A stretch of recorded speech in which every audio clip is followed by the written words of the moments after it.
Hello everyone, today I am here to talk about The Lion, the Witch, and the Wardrobe by C.S. Lewis. I will be reading over the next however long it takes the entire Chronicles of Narnia by C.S. Lewis. I read them when probably 3rd grade or 4th grade is the last time I remember picking up one of these books, and it was either The Silver Chair and The Horse and His Boy. I definitely read all of them at some point in time, but that is the last one I remember reading. I guess the other books just didn't really stay with me as much. But I read Lord of the Rings earlier this year. Was it this year or last year? I read Lord of the Rings within the last year at some point in time. And C.S. Lewis and J.R.R. Tolkien were friends, so I was like, hey, you know what? I haven't read the Chronicles of Narnia in forever. Might as well pick it up. Let's see if I still enjoy it. So here we go. I am reading them, by the way, in publication order. So there is a different order you can read them in, which is basically chronology of the actual land of Narnia based. But I was going to say I tend to read things in the order they were published. Yeah, I did that with Lord of the Rings, Hobbit, and then Lord of the Rings, and then Tomorrowland. Okay.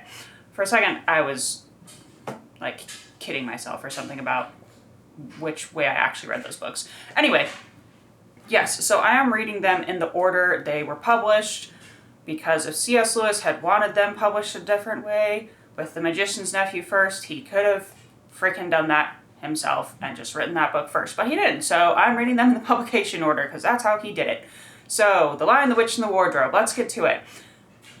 As a child, loved it. I still think the movie's really great. It's been a while since I've seen it, but after reading this, I was watching a few scenes and I was like, this is still really fun. The filmography is really good. I love the portrayal of the animals and Narnia itself, and I really enjoyed it. Tilda Swinton as the White Witch, absolutely perfect, you know.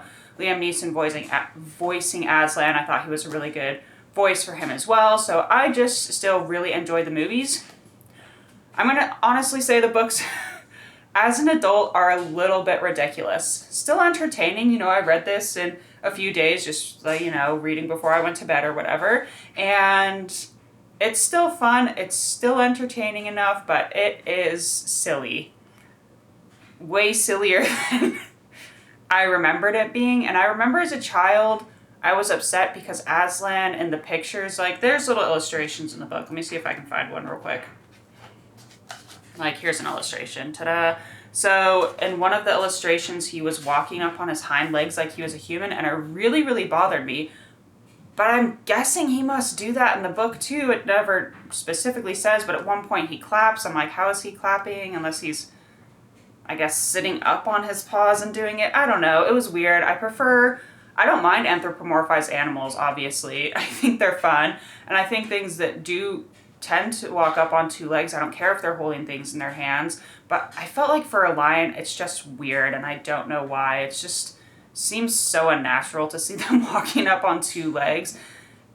I feel like the only time they really do, like, get up is when they're fighting with each other, you know? Like, if you've seen The Lion King, where Simba and Scar at the end are, like, rearing up and attacking each other, like, you know, lions actually do that. And I feel like they're not that I've gone out and observed lions in the wild, but you know how house cats sometimes, like, sit up and they're like, whoa, because they're pretending to be meerkats or whatever?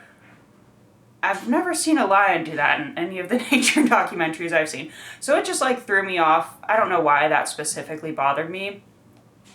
Also, I have to say the land of Narnia must be freaking tiny, because when Edmund comes and he meets the White Witch, she's like, hey, you see those 2 hills over there? And he's like, yeah, I see them.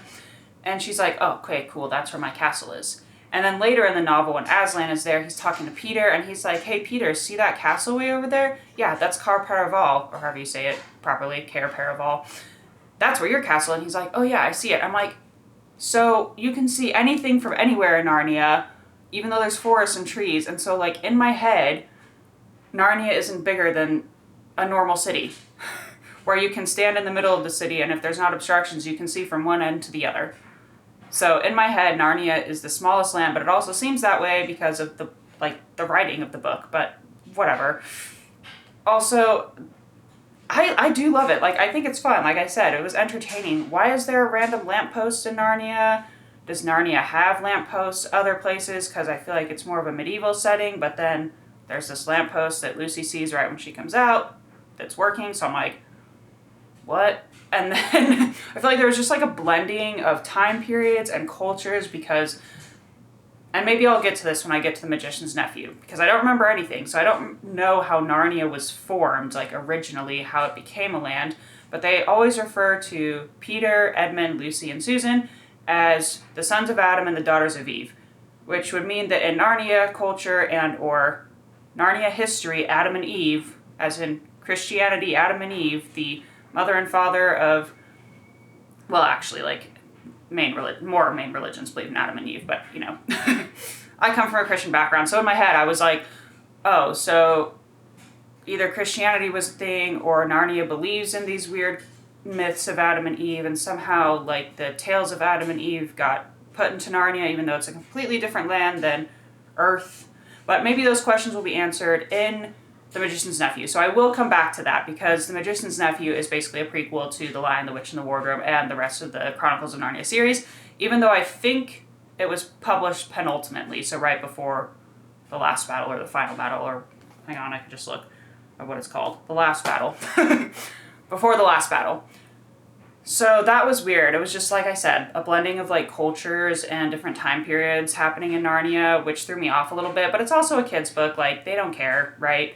Just, these are things I noticed as an adult, but still really enjoyable. Obviously, as a kid's book, everything happens really fast. You know, they get there, crap happens, big battle, it's suddenly over, you know, and like such a seemingly short amount of time, because as I'm reading this as an adult, I obviously read a lot faster than I did as a kid. But it's still really fun. I enjoyed it. I have to say my biggest gripe, and it has always annoyed me, and it's not just like in the book. In any adaptation, Peter, Susan, Edmund, and Lucy forget about our world. They go into Narnia, they have these great adventures, they become kings and queens, and then they completely forget that this place exists until, which is weird, right? Because I just talked about how freaking small Narnia is, apparently. They go on a hunt, the hunt for the white stag. He's, you know, like a mythical thing. If you catch this animal, you are granted a wish. And they stumble upon that lamppost, and they're like, what's this strange metal tree? And then suddenly they're like, ah, and they stumble back into our world, whatever. And they're kids again, by the way. They've lived in Narnia for years, and they've somehow forgotten, like, their parents, their friends. And I get it.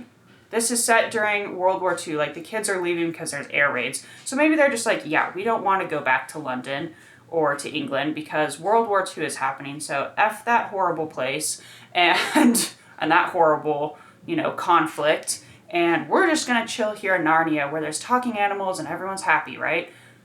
But I still just, like, it just really bothers me, because unless you get, like, amnesia and get hit on the head, why are you suddenly forgetting your whole previous life, you know? And that has always, always, always bugged me. Yeah, and there's things, because I'm getting to Prince Caspian, just wait. There's things that bother me. I'm guessing that'll bother me in every book, because I think C.S. I don't want to say he's a horrible writer. Like I said, it's enjoyable. I think Lord of the Rings is better. I think the world is better developed. I don't know how much planning C.S. Lewis did before, because I feel like he's just kind of winging it as he goes along and, you know, making things up book by book that are kind of whatever, you know? So I'd definitely say I like the Lord of the Rings better. I wouldn't say it's necessarily better written. It's definite because it's just so different, you know? If it came to, so The Hobbit is often portrayed as a kid's book, which I don't think it is personally, but if it came to, like, voting for The Lion, the Witch, and the Wardrobe versus The Hobbit, I would definitely choose The Hobbit over The Lion, the Witch, and the Wardrobe for better writing, better world building, more fun, more suspense, things like that. But once again, I don't think The Hobbit is actually a kid's book, so I don't think it's fair to compare them in that way. I just prefer the story of Lord of the Rings and the characters more. But that's just me. And since The Lion, the Witch, and the Wardrobe features a famous lion, aka Aslan, my question is, what is your favorite lion ever? I don't care if it's a lion you've seen in real life, if it is a lion from books, a lion from TV shows, a lion from movies. This one was actually kind of hard for me because I was like, I think Aslan is the only lion that I know. But then I remembered I watched this movie called Beast, It came out, I'd say, within the last 3 years, I want to say. I really liked it. It made me want to go to Africa and see the people and the nature there so bad. And it's about a killer lion, so it's not like a super happy story. But I really enjoyed it. It was, obviously at some points ridiculous, but I liked the concept of it. It was basically a lion's pride gets poached by poachers, and so he's kind of having revenge on humans by killing every human he sees. It's literally like the storyline. But there's more to it. There's a dad trying to protect his daughters because they're being hunted and stuff, but it's basically a lion just killing people. It's Jaws, but a lion. It's Grizzly, but a lion. It's Cujo, but it's a lion. It's a big animal trying to kill people. So, but I really enjoyed it. I really liked Beast. I thought it was super fun. There were other lions in the movie too that were cool and came into play. So check it out if that kind of stuff won't disturb you. If it will, don't check it out. And once again, this was The Lion, the Witch, and the Wardrobe by C.S. Lewis. Comment down below. Do you like Lord of the Rings or The Chronicles of Narnia better? Have you read both of them? Have you seen the movies that have been made? I'm really sad they didn't make more movies of these, though, because I really liked them. And sorry, this is a bit of a tangent. I looked it up. It's because they lost the rights to make The Chronicles of Narnia from C.S. Lewis's estate, which is sad because they made Lion, the Witch, and the Wardrobe, Prince Caspian, and The Voyage of Dawn Treader, and I thought they were all enjoyable.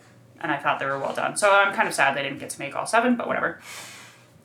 Yeah, like, subscribe, comment down below, and share if you know people who like to read book reviews. And thank you so much for listening, and have a great day.